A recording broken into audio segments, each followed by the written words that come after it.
The Parkside Preview is brought to you by Jockey International Inc., the original American underwear brand. For more information, visit their website at www.jockey.com. Welcome back to the Parkside Preview, and this week I'm joined by the Director of Cross Country and Track and Field, Nick Maas. Coach, what's going on? Thank you so much for joining. Hey, going great. I'm excited for this week. Absolutely, a big week ahead. Coach, I want to start by just kind of asking you about the transition from cross country into indoor track and field. How has it been with a new group this year? Good. We have a lot of newbies on the roster, so it's been an awesome transition for us. Of course, we give all those cross country folks a little bit of a break, and then the track people were training all fall, and then finally got their opportunity to kind of break loose in these last few meets. So, yeah, it's good. My brain didn't get a lot of time to cool off, but I did get to have some good family time over the holidays, and now we're just getting rocking. Absolutely, getting rocking. And let's start by kind of talking about last weekend, Tierney Classic up in Milwaukee. Another great showing from your group. What has been some of those encouraging signs that you've been able to pick up on so far? Yeah, our jumpers have been lights out. We've got a handful that are on the national qualifying list. Of course, Rachel in the long jump, I think she's ranked second in the country. E.J. Johnson, one of the best high jumpers in the country. Simon Dominic, Nayla Taylor. So they're starting to do some great things. Broken a few school records in the hurdles. And some other areas as well. And we still haven't showcased our full strength, and we're going to start to do that this weekend. Absolutely, and those are all athletes I definitely wanted to touch on. But let's start with the women teams in general specifically. They just ranked 9th in the Midwest regional polls, which is absolutely thrilling for the program. What has been some of the keys thus far to be ranked 9 at this point? Yeah, I think getting some of our young folks to understand the competitive level at the collegiate level, I think has helped a lot. So we're still busting off some rust. So for them to be 9th in the region is a good start for us. Mm-hmm. But they have bigger goals and bigger aspirations. Doing some great things across the board. I think we're hitting some areas in every event. The throws have done fantastic. So, yeah, and just setting the mindset and the tone of what the expectation is, I think they've really risen to the occasion so far.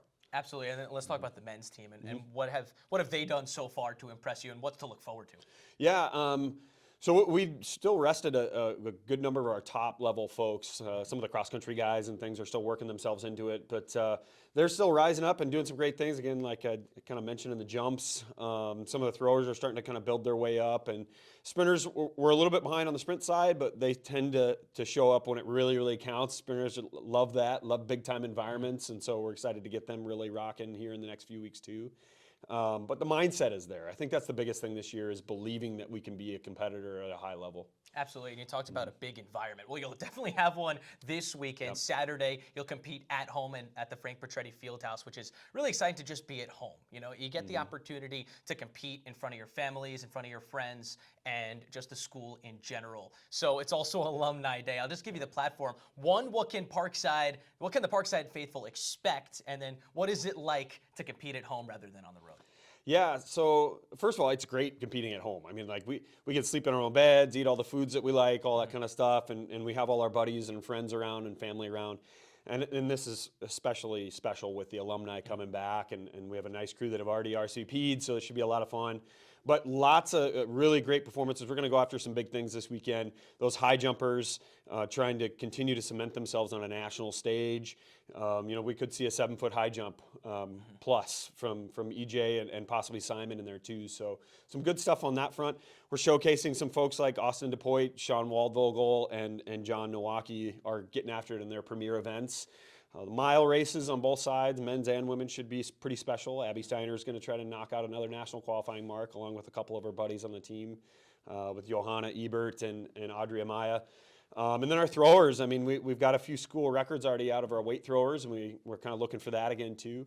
And then we'll end off the night with our 4x4s. We're going to load up our best squads and try to attack our school records in those areas as well. So should be really exciting. A lot of fun in an amazing environment for us to showcase ourselves in front of our alums. Well, you heard it from the man himself. Headlines after headlines after headlines this Saturday here in Kenosha. Coach, thank you so much. Always appreciate the time. Looking forward to it on Saturday. Appreciate it. Thanks.